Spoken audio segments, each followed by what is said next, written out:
OWW26AD10, lights, groans, action. But first, John chapter 1, verse 50. You believe me, because I said, I saw you under a fig tree? He said to him, I speak the truth from my heart. You will see much more than this. In that verse from John, as soon as Jesus said those words to Nathanael, Nathanael was convinced that Jesus not only knew a location that Nathanael was familiar with, but also the far-reaching thoughts that Nathanael had been prompted to think about. My parents grew up near the Black Sea before moving to Canada in the 1920s. They went from kerosene lamps to electricity to airplanes, color TV, and a man on the moon. And 50 years ago, I never imagined drones that people are beginning to notice now. Last February, people saw and heard many drones around Steinbach, and when I saw one last fall in my neighborhood, it was quite a shock for me too. I guess it's like they say, the only constant thing in life is change.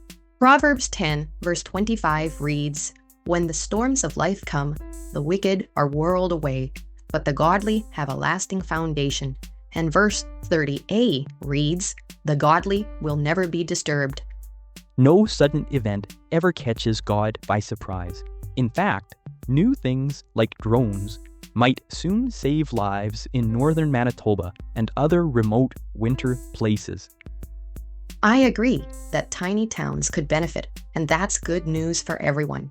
Just like it says in Psalm 97, verse 8, Jerusalem has heard and rejoiced, and all the towns of Judah are glad because of your justice, O Lord. Some 10 years ago, a company named Zipline estimated they could send supplies in 6 minutes to Ghislane, a 2-year-old in Rwanda suffering from malaria. And when the blinking drone arrived and dropped its parachute package with the perfect blood she needed, still at the correct temperature, that amazing and just-in-time delivery saved her life. And so, on December 21st, 2016, that girl became the first person ever to receive life-saving supplies from a drone. A nurse born over 200 years ago named Florence Nightingale was famous for her drive to find new ways to help. It is not enough to care. We must ensure care reaches the patient in time. God, make this day completely divine. Father, Son, Holy Ghost, North, South, East, West. And God, thank you for all the knowledge of machines and medicine you have shared for our benefit. And thank you for all the healing Jesus provided in the Bible and that he still provides today, and that you invite us to pray for healing over sickness. Please help patients to trust you as they wait for life-saving supplies.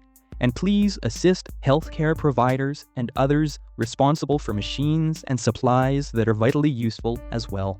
And please help governments to figure out how to safely manage drone flight so that people waiting for help won't become discouraged or devastated. Please help us to get used to new things, but to never get used to evil. Lord, please deliver us from evil, because we know drones can be used for evil. And God, may your benefits more overflow as we address and confess any and every sin that's earned guilt and distance and hurt and darkness. Whosoever will may come to God, who is listening now. He's ready to run towards the one needing embrace and forgiveness and life eternal. Without force, he's asking admission. Before death, please invite Jesus, the only way, truth, and life, into your whole self without delay, as your sole and final and certain hope for rescue now, your loving Savior and fun to follow Lord and friend forever. Amen. Please contact our 220 Pritchard Winnipeg studio, but before we go, peace out, hallelujah, Maranatha, shalom.